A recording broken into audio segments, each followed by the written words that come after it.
Dario Argento, director of 21 feature films and 3 television movies, including 2 Masters of Horror episodes, Jennifer and Peltz, born 7th of September 1940, Rome, Italy, master of the Giallo, and he painted his films in blood, violence, artistic magic and gripping narrative, especially his 70s and 80s output.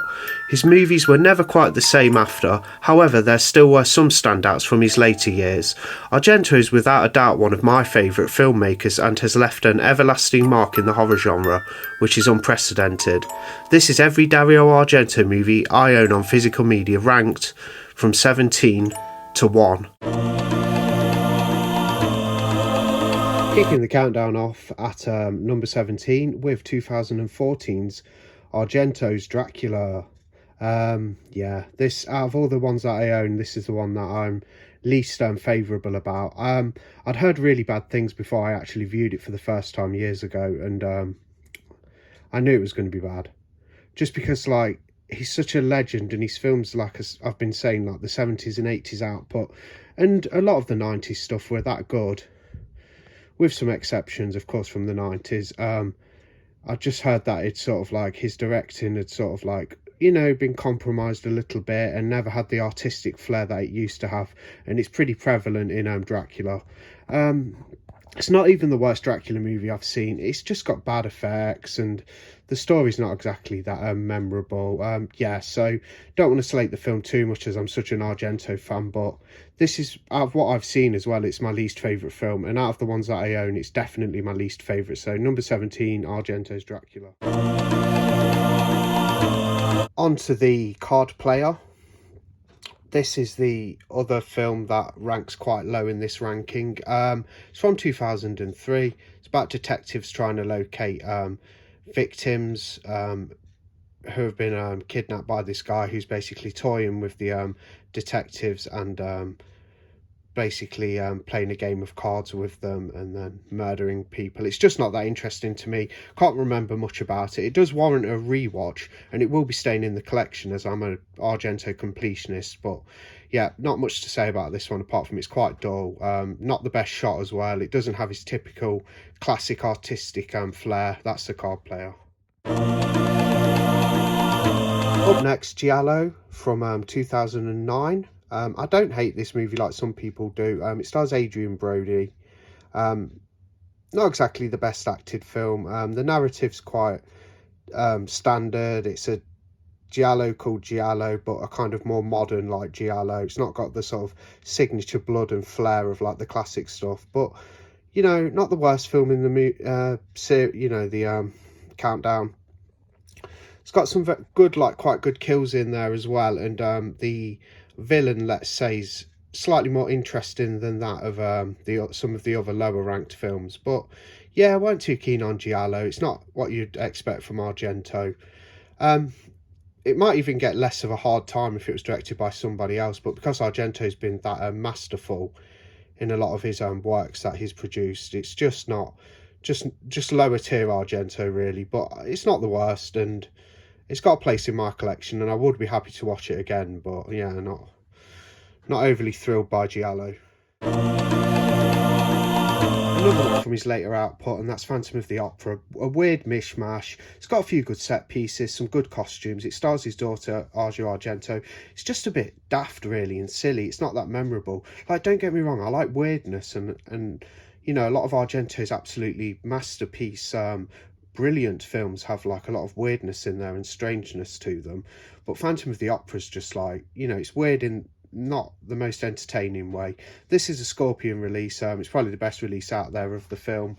I don't exactly hate the film. I think it's quite amusing, to be fair. It's that sort of daft and silly, but yeah, just not my cup of tea really. It's a retelling of the Phantom of the Opera story, as the title of the film suggests. One thing with these later Argento films, I think he was missing the scores from Goblin and the other great scores that he had in films, you know, such as like Phenomena and Suspiria and Tenebrae and Four Flies on Grey Velvet and Deep Red. You know, those all had fantastic scores from Goblin especially. And these later films just don't. And the scores did add to the atmosphere, although not being the only thing that was absolutely masterful about the films. They were one component that was surely missed in his later years. Anyway, that's The Phantom of the Opera. Mother of Tears. So I think it's from 2007. Could possibly be a bit off there. I didn't look. It's the third in the Three Mothers trilogy after Suspiria and Inferno. It's the weakest in the series, although it's quite an entertaining film. Again, it's a bit all over the place and a bit of a mishmash. Stars his daughter Dario Argento again, as do a lot of his later films. Quite an interesting one though. It's so all over the place that it is actually quite let's say enthralling, and there's a lot going on. There's a lot of crazy gore and stuff. The effects are okay at times, pretty good in some regard. You know, I think there's one scene at the end where they're using like green screen and it does look a little bit hokey, but Mother of Tears, it's entertaining enough. It's not the worst film he's done, just not top tier at all, but it's fun enough, and it's all over the place in a kind of wacky way. So yeah, you know, it's entertaining, but I'm not the biggest fan. I'll try and get through these a bit quicker because it's mainly a ranking. I don't mean to go on too much about the films. We can save that for another video.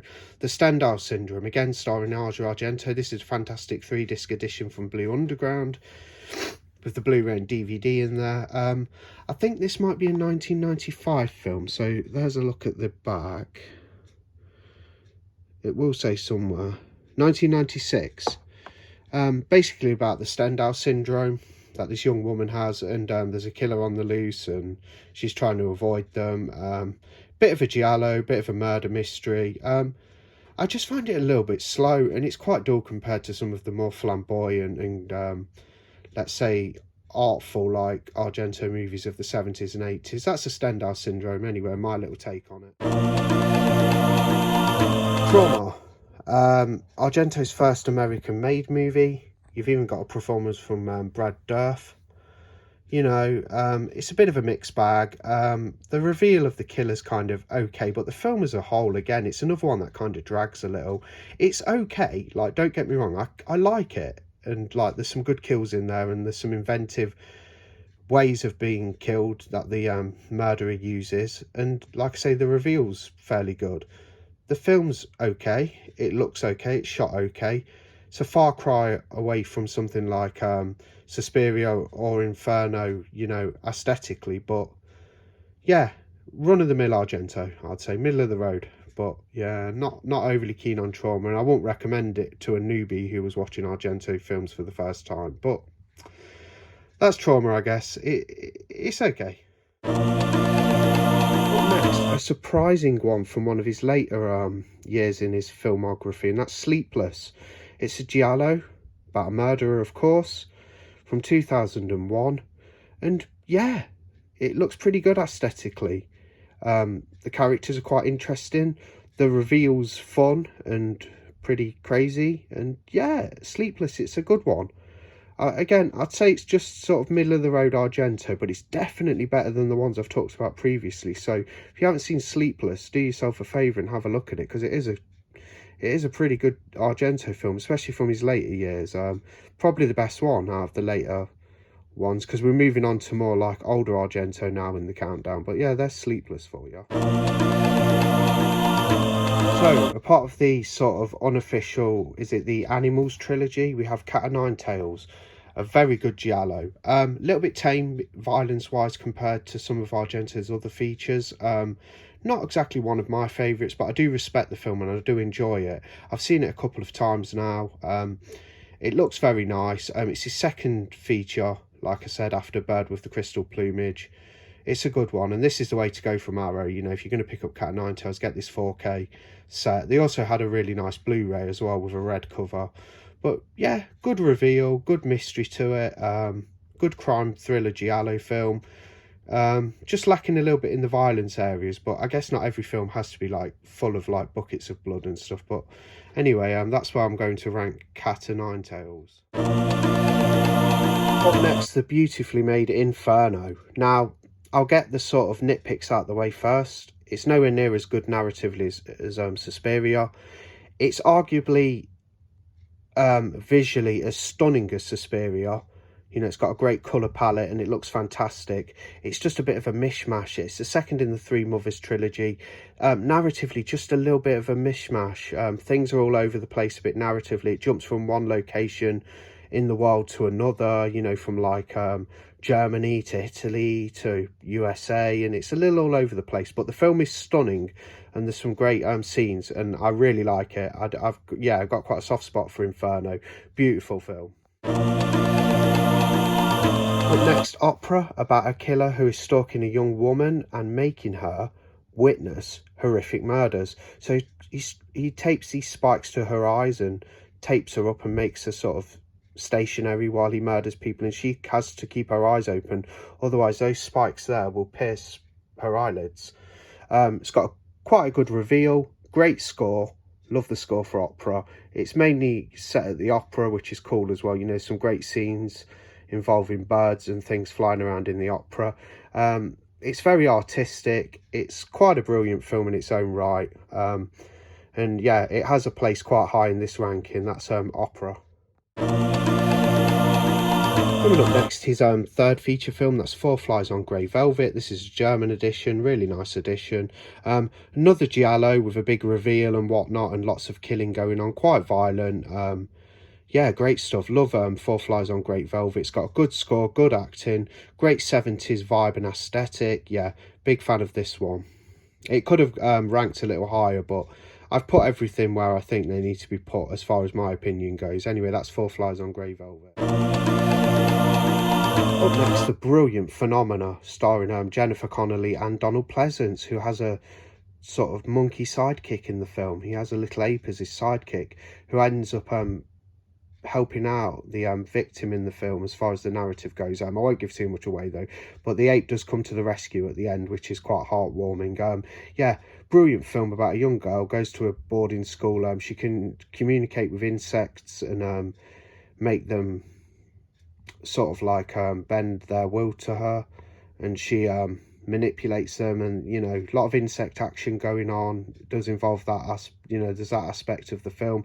There's also a killer, and it has the Giallo aspect as well as the insect control sort of telekinesis like aspect. It has the whole Giallo thing going on with the killer, and there's a really icky scene where she's Jennifer Connelly's character's in like a swimming pool full of guts and human organs and body parts at the end in the killer's hideout. Great film, Phenomena. One thing I do love about Phenomena that bolsters this film in my estimation is the score. Fantastic score from Goblin. It's a good one. It starts off quite subtle and then it picks up and it really starts to hit heavy. Yeah, the score for Phenomena is fantastic, and it's an amazing film as well. Amazingly made, shot, acted well. Yeah, really like Phenomena. Bad with Crystal Plumage, hit Argento's directorial debut, 1970. It's his first feature film. Just an amazing Giallo. It's got a good score, good acting, good story. The mystery unravels nicely as things progress. Upon first time watch, I didn't actually like this film, but it's gone up very high in my estimation after, you know, since watching it on 4K and things, which sometimes does help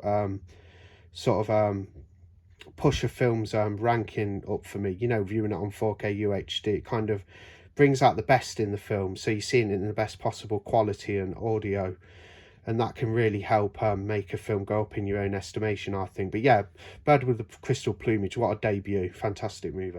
Now, the top three aren't too surprising, so I'm just going to sort of give some quick thoughts and run through them. We have number 3, Tenebrae.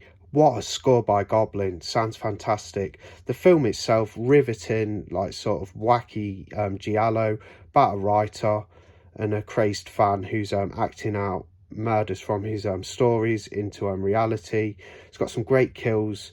The blood just looks very artful. You know, like the way the blood is like smeared on the victims, you know, when they're cut and things like that. Very artfully done as far as the violence is concerned. Just a great film, very wacky, very out there, very gripping. Got a crazy finale. Tenebrae, yeah, amazing.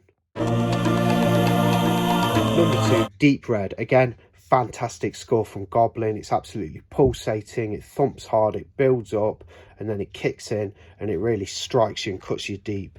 This film as well is just utterly an amazing Giallo. I watch it with the English dub, but its native language is Italian. I need to watch it like that sometime for the viewing experience. But yeah, it's creepy, it's mysterious, it's got a good reveal of the killer. It's Giallo at its best. It's arguably Argento's best Giallo. It's Argento really getting into his groove and flexing his muscles in the late 70s after getting a few films under his belt like Bird with Crystal Plumage and Four Flies on Grey Velvet and Catanin Tales. He's got a few under his belt, and now he's really going to show he's the maestro of Giallo, and that's Deep Red. Yeah, if you've not seen this one, don't sleep on it.